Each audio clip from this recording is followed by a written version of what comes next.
बात ने life change कर दी।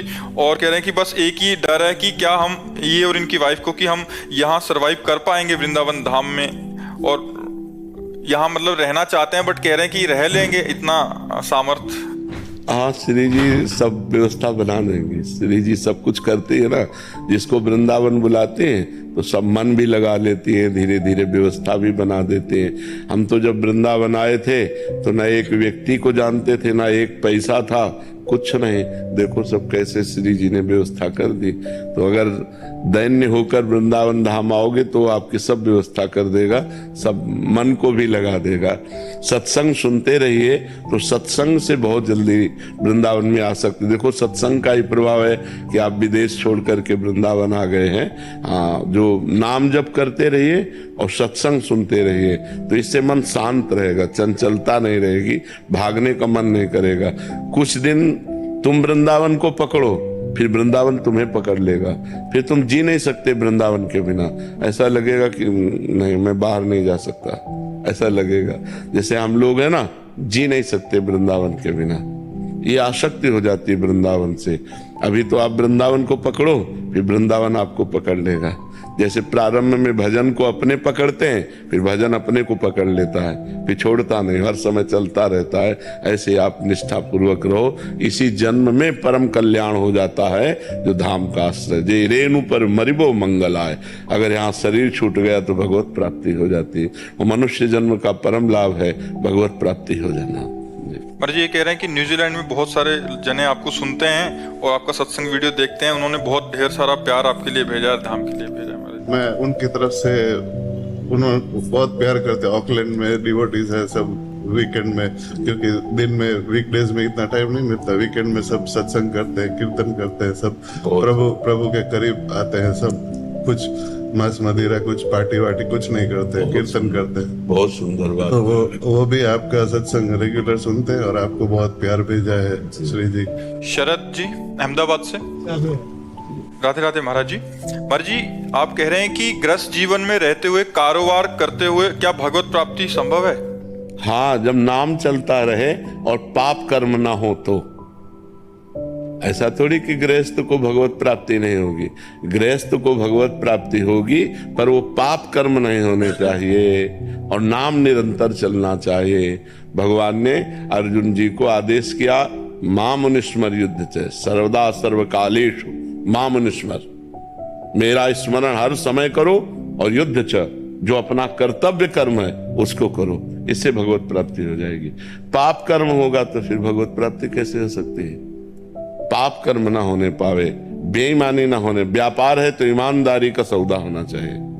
100 रुपया की चीज लाए हैं, 20 रुपया मुनाफा, 120 का देंगे, 5 रुपया कम नहीं करेंगे, बेईमानी करेंगे नहीं। 1 किलो की तौल है तो 1 किलो तौल के, ऐसे ईमानदारी से जो अगर भगवत प्राप्ति करनी है, क्योंकि सब कोई जानता मुनाफे के लिए व्यापार होता है, तो उचित मुनाफा ले ले और सही वस्तु दे दे और सही तौल दे दे और नाम जप करे तो व्यापार करते हुए भी भगवान की प्राप्ति हो जाएगी। अपना कर्तव्य अब घूस ले, बेईमानी करे तो फिर भगवान की प्राप्ति कैसे हो जाएगी? भगवान की प्राप्ति, भगवान सत्य है तो सत्य से चलना होगा, तभी भगवान की प्राप्ति होगी। और सत्य पे चलना बड़ा कठिन है। लोग आजकल सत्य बोलना ही नहीं जान रहे, भूल गए कि सत्य भी बोला जाता है। झूठा ही झूठ, झूठा ही झूठ। मतलब जब से मोबाइल की सृष्टि हुई तब से हमें लगता है कि और झूठ पास वाली गली में है। बोले हम आगरे से बोल रहे, आज तो नहीं मिल सकते तुझे। नहीं बोलते लोग, मोबाइल पास वाली गली पे है, लेकिन वो बोले हम तो इस समय आगरे में है, आज तो आपसे नहीं मिल सकते। 1 सेकंड में झूठ बोल गए। तो झूठ बोलना मोबाइल आदि से बहुत ज्यादा हो रहा है और वैसे भी झूठ बोला जा रहा है। मतलब बात को बना लेना है, सत्य बोलने की कोई वार्ता नहीं रह गई। और नहीं असत्य संपातक पुंजा, झूठ बोलने जैसा पाप नहीं, लेकिन बहुत झूठ बोला जा रहा है। बहुत सावधानी रखनी चाहिए। गृहस्थी धर्म में ईमानदारी से, सत्यता से चलो, तभी भगवान की प्राप्ति होगी। नहीं तो भगवान सत्य नारायण है, कैसे ऐसे झूठ बोलने से, बेईमानी करने से, पापाचरण करने से भगवान की थोड़ी प्राप्ति हो जाएगी। अंदर द्वंद चलता रहता है। नाम चलाओ अंदर अंदर तो द्वंद खत्म हो जाएगा। काम जो धन का लोभ है ना, इतना ऐसे पागल कर देता है। हाँ बिल्कुल पागल कर देता है।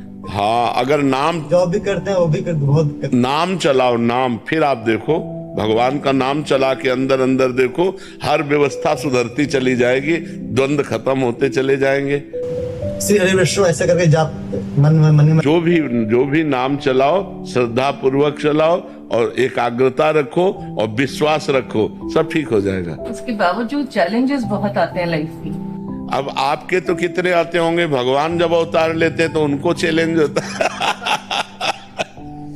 है। सुबह सुबह राज्याभिषेक हो रहा है, तैयारी चल रही पूरी अयोध्या में, और शाम के 14 वर्ष का वनवास हो गया। चैलेंज नहीं है जीवन का कितना बड़ा संघर्ष। और वो जो चरण रखते हैं तो वहां पावड़े बिछाए जाते हैं, वो नंगे पैर वनवास 14 वर्ष के लिए, कितना कठिन चैलेंज है। सच्चिदानंद भगवान अवतरित हो रहे हैं, कोई पुण्यात्मा अवतरित होता है, किसी के यहां तो सुख सुविधा में होते हैं, स्वयं भगवान अवतरित हो रहे हैं कंस के कारागार में। देवकी वसुदेव की हथकड़ी बेड़ियां जकड़ी हुई हैं, कितना चैलेंज है। मनुष्य जीवन संघर्षमय जीवन है, हमको भगवान से जुड़कर लड़ना है। अगर भगवान से नहीं जुड़े तो लड़ नहीं सकते, डिस्टर्ब हो जाओगे, डिप्रेशन में पहुंच जाओगे, ओवर थिंकिंग तुमको मार देगी, तुम्हें करने का मन होगा, ऐसी विपत्तियां आ जाएंगी। और यदि भगवान से जुड़े हो तो हर विपत्ति को गले लगाकर आप बढ़ते चले जाओगे, मुस्कुराते हुए चले जाओगे। हमारी दोनों किडनी फेल है, हर परेशानी किडनी फेल वाले को जो होती है वो सब है, डायलिसिस, ये सब बहुत कष्ट होता है प्रभु। हाँ, तो अब ये सब चीजें, लेकिन संघर्ष हम लड़ रहे हैं, हम इससे युद्ध कर रहे हैं। देखिए महाराज जी, मैं डॉक्टर हूँ और मैं देखता हूँ कि महाराज जी जो डायलिसिस पे रहते हैं महाराज जी, वो महाराज जी उठ नहीं पाते। हाँ, उठ नहीं पाते बिल्कुल। महाराज जी, आप भगवत मतलब शक्ति है महाराज जी जो आप ये कर रहे हैं। ये भगवान की कृपा से केवल ऐसा कि हम बोल रहे हैं, नहीं, हमको भी परेशानियां होती है। ऐसी परेशानी होती है, 2-2 आदमी उठा के लाते हैं डायलिसिस रूम से, पकड़ के लाते हैं, लेकिन थोड़ी देर में फिर एकदम वो लोग महाराज जी मतलब हम लोग से बोलते हैं कि हमें ऐसा कुछ कर दीजिए, या तो ये पीड़ा चली जाए या तो हमारी जान चली जाए। हाँ, यहाँ आकर के एक डायलिसिस मैन बोल गया कि महाराज जी मेरी मृत्यु कब होगी।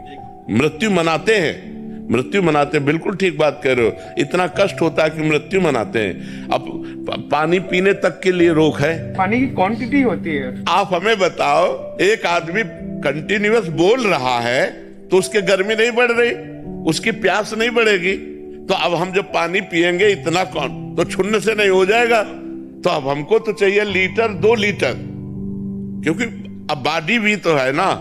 अब हाथी और बछिया अंतर नहीं होगा, अब बॉडी भी है 100 किलो की, तो अब इसको चाहिए भी तो। अब इसका राशन और इसका पानी इसके अनुसार चाहिए।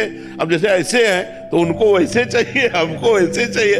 अब तो ये भगवान के आश्रय से है, भगवान का भी आश्रय हट जाए, संयम नियम हट जाए, तो जैसा डॉक्टर साहब कह रहे हैं कि चारपाई से उठना मुश्किल हो, व्हील चेयर पे चलते बड़ी परेशानियां रहती है, हर समय हम आनंदित रहते हैं। ये नहीं कि आपके सामने ही, हम हर समय एकांत में इससे ज्यादा आनंदित रहते हैं। इसमें तो हम बातचीत कर रहे हैं, एकांत में जब होते तो इससे भी